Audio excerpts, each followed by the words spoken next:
Hi everyone, it's Darlene. Today I'm going to be working with foil, but before I get to the card, I wanted to share some of my experiences with foil. Now when I first bought them, I thought that I would just be using some of the products I have on hand to apply them, but many of them did not work, so I wanted to let you know what worked and what didn't work for me. Now I will say that I did not want to purchase a laminator. I don't have one, and I just didn't want to buy another tool. So if you do have a laminator, I think the foil, based on what I've seen, works fantastic with the laminator, and I would stick with that as my way to apply foil.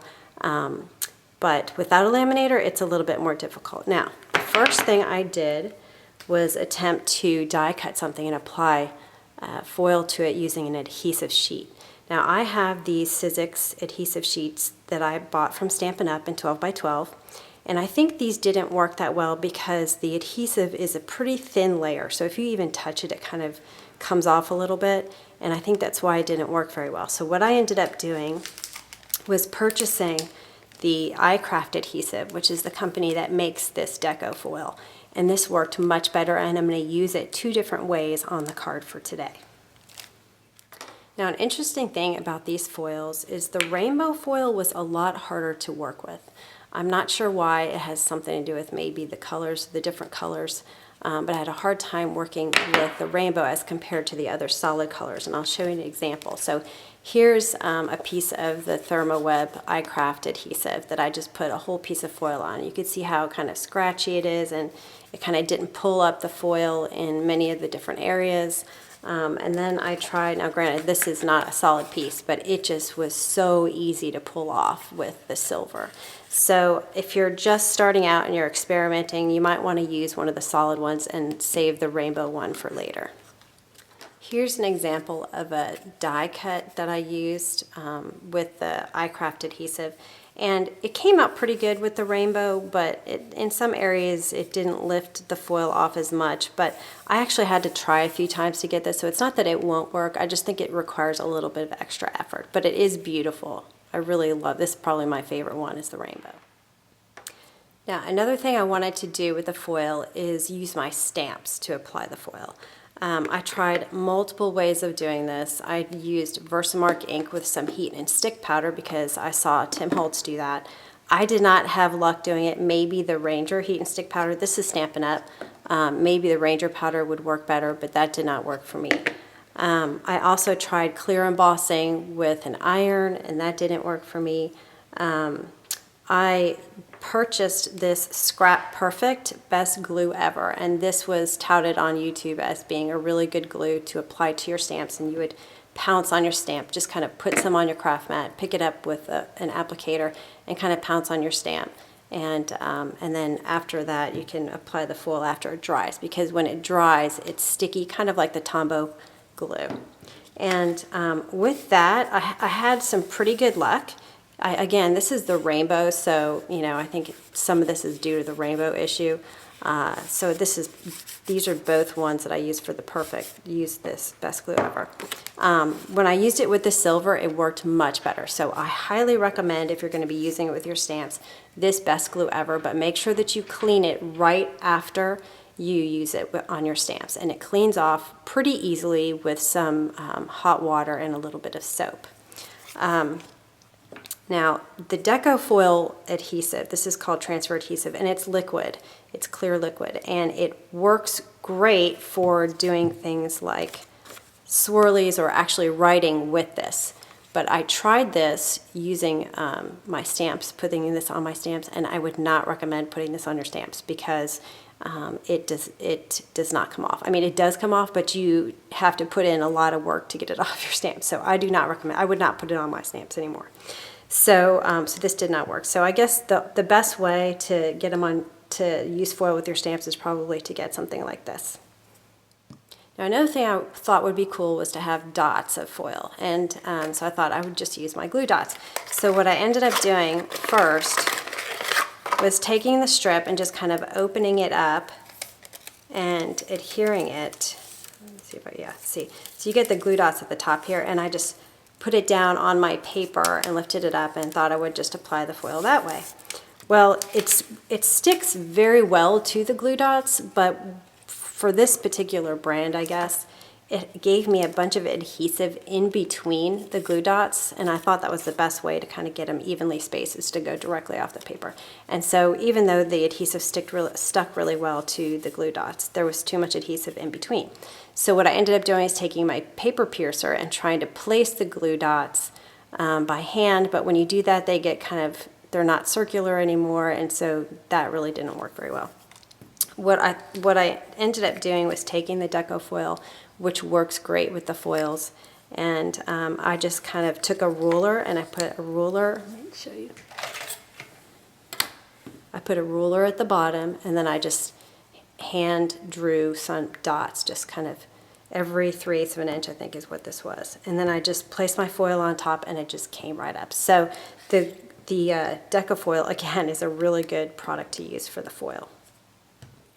All right, finally, this is just a scratch piece I was just playing on, but one of the things that I found was really cool is to dry emboss once you put the foil on. And I'm not going to do that on the card today, but I might do that on a future card, but it's just kind of a nice idea to do, and it looks really cool. Okay, well, those are just a few of the things that I tried that I wanted to share with you. I'm sure there are plenty of other products that I have not used yet that will work, but I thought maybe you could learn from some of my mistakes. So let's get started with the card. Okay, now for the card. I'm going to be using the My Favorite Things Dynamics 18, just this star die right here, silver foil, and a couple of die sets by Simon Says Stamp. I'm going to take some black cardstock by Stampin' Up, and I'm going to mark it 1/16 of an inch in on each side. And this is just 4 1/4 by 5 1/2, and I'm going to trim it on the 4 1/4 side later on. So I'm going to take this die, and I'm going to use that 1/16 of an inch as a guide and lay it there on the side. And then when I'm done with that, I'm going to do the same exact thing on the other side. And that way my stars are even, and I'll pop them out and use them later. Now I've got my Happy Birthday die, and here's my iCraft adhesive. And there's a shiny side, and then there's a matte side. The matte side pulls off, and that's the back. So you want to have your words on the shiny side so that they're in the right direction. And I'm going to run those through my die cut machine. I'm actually going to use some Mylar Shims. These are just some shims I bought from Joann's.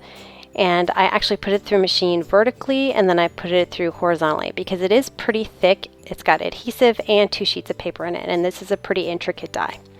So I'm going to take this out of my die now and arrange it on this black cardstock.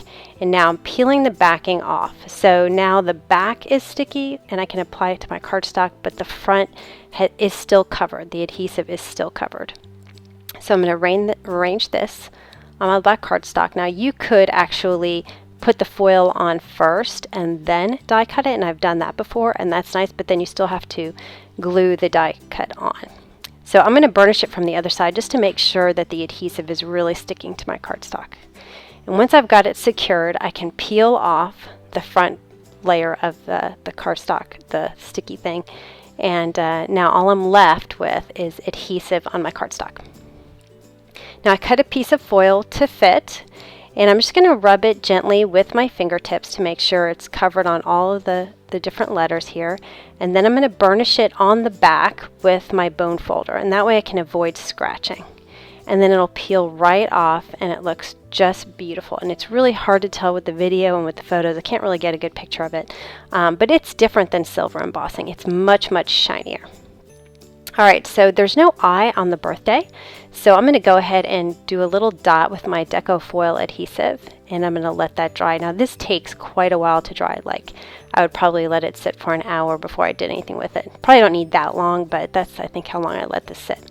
In the meantime, I have another piece of my iCraft adhesive sheets. I'm going to remove the backing and apply it to a piece of Neenah Solar White cardstock. So now I've got a big sticky area I'm going to be working with. So I'm going to peel that off. So now I've got just the adhesive on my cardstock. Lay down the foil. Now the foil goes foil side up, the nice side up, which kind of doesn't sound right, but that's how you need to do it. Burnish it from the back, and then it just peels right off. And this silver foil has stars in it. It's really cool. I thought it would be fun for these balloons. So I have my celebration time balloons. I've got a big, a small, and a heart balloon, and I'm going to die cut it using my Big Shot. I'm going to show you here how the stars look. It's a really nice foil. Now I have this really pretty shiny silver thread, And I'm just going to cut the thread for these balloons. I'm going to put the thread between my balloon and a dimensional so it's nice and secure in there. And then when I remove the backing, I'll put it on the card. All right, now that my dot has dried, I'm going to just take anywhere where there's some free foil and just place it on that dot, and the dot will stick right to the foil. It works really easily. Okay, so I'm going to take my ATG and I'm going to adhere this to my card base, which is just 4 1/4 by 5 1/2 inches folded. And then I'm going to draw lines at the top and the bottom. I always do this a lot anyway. This is just a Stampin' Up! Black marker, and this makes me feel like I sort of enclose my design a little bit. All right, I'm just going to place my balloons, and I'm going to remove the backing. I noticed I had enough room to put another dimensional on this larger balloon. And so I'm going to remove all the backings and adhere the balloons to the cardstock so they're popping up just a little bit. And then I decided I wanted to leave the string a little bit loose. So I kind of gathered them up at the bottom. I put a glue dot, and then I kind of pushed all of these strings into the glue dot while leaving a little bit of slack so that it looks like they're kind of swirly. And then I added a bow on top of the glue dot. And then I'm going to take a scissor and trim all these pieces. Now this thread tends to fray a little bit, so to avoid fraying, I went ahead and took my 2-way glue pen and put a piece of scratch paper underneath, and I just colored a little bit, if you will, with this pen the ends of the string. And then I just took my paper out, and it'll just dry and they'll stick together. All right, I arranged the black stars that I had left over from cutting the black piece, and I'm using my pick-me-up stick to pick them up, and then I'll put the glue, this 2-way glue pen, on the cardstock and then put the star on top of the glue. And that's it for the card today. I hope you enjoyed it, and I will see you next time. Thanks for watching.